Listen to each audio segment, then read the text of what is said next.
जिस प्रकार पैरों से कांटा निकल जाने पर चलने में आनंद आता है, उसी प्रकार जीवन से अहंकार निकल जाने पर जीने में आनंद आता है। नमस्कार दोस्तों, आप सभी का स्वागत है आपके अपने YouTube चैनल ज्ञान स्टडी LMP पर।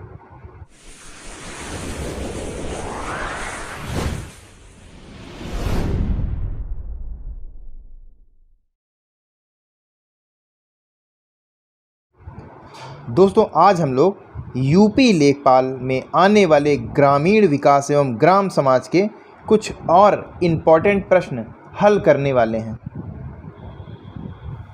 जो आपके आने वाले लेखपाल परीक्षा के लिए काफ़ी महत्वपूर्ण रहने वाले हैं। तो दोस्तों, ध्यान से इन क्वेश्चनों को करिए, अच्छे तरह से इनको तैयार करिए। तो आइए शुरू करते हैं।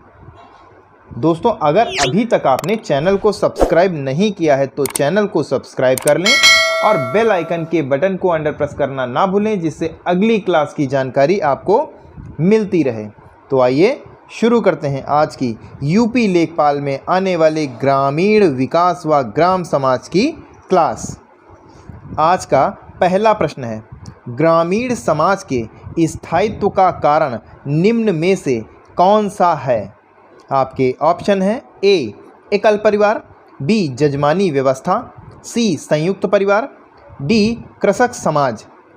तो दोस्तों, इस प्रश्न का सही उत्तर है संयुक्त परिवार, यानी हमारा सी सही हो जाता है। संयुक्त परिवार ग्रामीण समाज में स्थायित्व का प्रमुख कारण है। अगला प्रश्न है, भारत के राष्ट्रीय किसान आयोग के प्रथम अध्यक्ष कौन थे?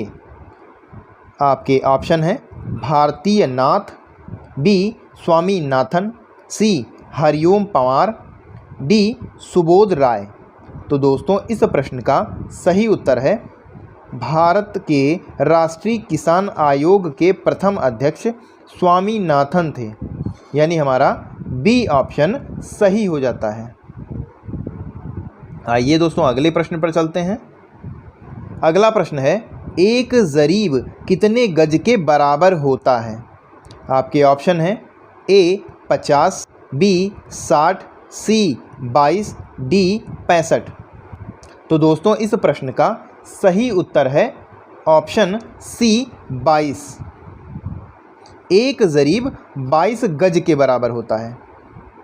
अगला प्रश्न है, सामाजिक अंतःक्रिया के लिए सदस्यों में महत्वपूर्ण क्या है? ए निकटता, बी भ्रातृत्व, सी स्थायी संबंध, डी पारस्परिक जागरूकता। तो दोस्तों, इस प्रश्न का सही उत्तर है सामाजिक अंतःक्रिया के लिए सदस्यों के लिए महत्वपूर्ण है निकटता, यानी हमारा ए ऑप्शन सही हो जाता है। आइए दोस्तों, अगले प्रश्न पर चलते हैं। अगला प्रश्न है, प्लेन टेबल स्टेशन के बिंदुओं की स्थिति का निर्धारण करता है। आपके ऑप्शन है ए ट्राउसिंग विधि से, बी अंतःछेदन विधि से, सी ए और बी दोनों, डी है प्रतिछेदन से। तो दोस्तों, इस प्रश्न का सही उत्तर है ए और बी दोनों, यानी प्लेन टेबल स्टेशन के बिंदुओं की स्थिति का निर्धारण ट्राउसिंग विधि से और अंतःछेदन विधि दोनों से किया जा सकता है। अगला प्रश्न है, निम्नलिखित में से कौन सा एक मिट्टियों में आर्द्रता विभव का घटक है? आपके ऑप्शन हैं ए मैट्रिक विभव, बी स्फीति विभव, सी गुरुत्व विभव, डी परासरणी विभव। तो दोस्तों, इस प्रश्न का सही उत्तर है ऑप्शन बी स्फीति विभव। आइए दोस्तों, अगले प्रश्न पर चलते हैं। अगला प्रश्न है, भारत में सबसे अधिक कॉफ़ी उत्पादन करने वाले राज्य कौन सा है? भारत में दोस्तों, अगला प्रश्न है, भारत में सबसे अधिक कॉफ़ी उत्पादन करने वाला राज्य कौन सा है? आपके ऑप्शन हैं ए केरल, बी कर्नाटक, सी महाराष्ट्र, डी तमिलनाडु। तो दोस्तों, इस प्रश्न का सही उत्तर है ऑप्शन बी कर्नाटक, यानी हमारा बी ऑप्शन सही है। केरल दोस्तों मसाले के लिए जाता है, इसको थोड़ा ध्यान रखें आप। अगला प्रश्न है, अस्पृश्यता अपराध अधिनियम किस वर्ष में पारित हुआ? आपके ऑप्शन हैं ए 1961 में, बी 1955 में, सी 1976 में या डी 2002 में।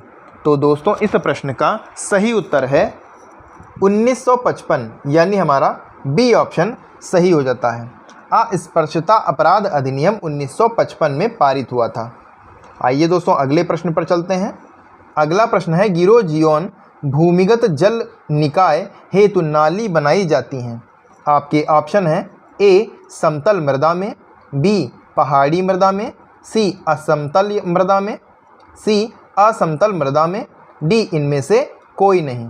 तो दोस्तों इस प्रश्न का सही उत्तर है समतल मृदा में, यानी हमारा ए ऑप्शन सही हो जाता है।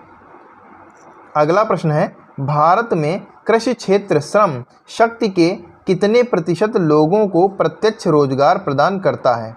आपके ऑप्शन है ए 40%, बी 45%, सी 55%, डी 65%। तो दोस्तों इस प्रश्न का सही जवाब है ऑप्शन सी 55%। आइए दोस्तों अगले प्रश्न पर चलते हैं।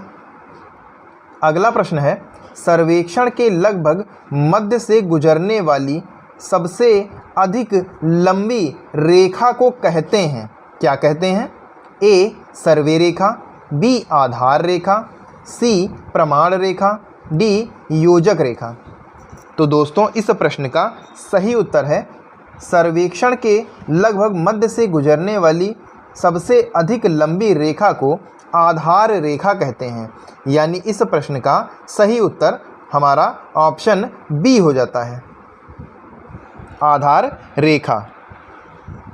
अगला प्रश्न है, छोटे खसरे की लंबाई निम्नांकित में से होती है, कितनी होती है? आपके ऑप्शन हैं ए 10 मीटर, बी 12 मीटर, सी 16 मीटर, डी 20 मीटर। तो दोस्तों इस प्रश्न का सही उत्तर हो जाता है 16 मीटर, यानी हमारा सी ऑप्शन सही हो जाता है। छोटे खसरे की लंबाई 16 मीटर की होती है। आइए दोस्तों अगले प्रश्न पर चलते हैं। अगला प्रश्न है, मृदा में बोरान का मुख्य स्रोत है?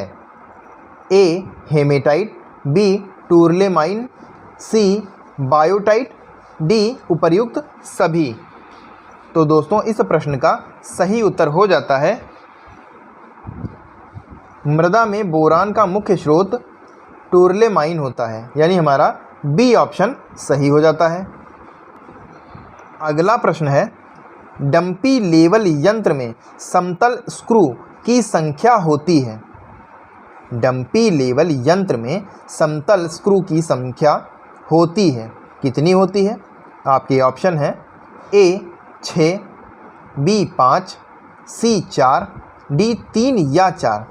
दोस्तों डंपी लेवल यंत्र में समतल स्क्रू की संख्या 3 से 4 होती है, यानी 3 भी हो सकती है 4 भी हो सकती है, यानी हमारा इस प्रश्न का सही उत्तर हो जाता है ऑप्शन डी 3 या 4। आइए दोस्तों अगले प्रश्न पर चलते हैं। अगला प्रश्न है, भारत में स्वतंत्रता के बाद ग्रामीण जीवन का विकास करने के लिए सबसे अधिक लागू की जाने वाली योजना का नाम है? क्या नाम है दोस्तों इस योजना का? ए सामुदायिक विकास योजना, बी जवाहर रोजगार योजना, सी समन्वित ग्रामीण विकास कार्यक्रम, डी राष्ट्रीय ग्रामीण रोजगार कार्यक्रम। तो दोस्तों इस प्रश्न के अगर हम सही उत्तर की बात करें तो हो जाता है सामुदायिक विकास योजना। भारत में स्वतंत्रता के बाद ग्रामीण जीवन का विकास करने के लिए सबसे पहले लागू की जाने वाली योजना का नाम सामुदायिक विकास योजना है, यानी इस प्रश्न का सही उत्तर ऑप्शन ए सही हो जाता है।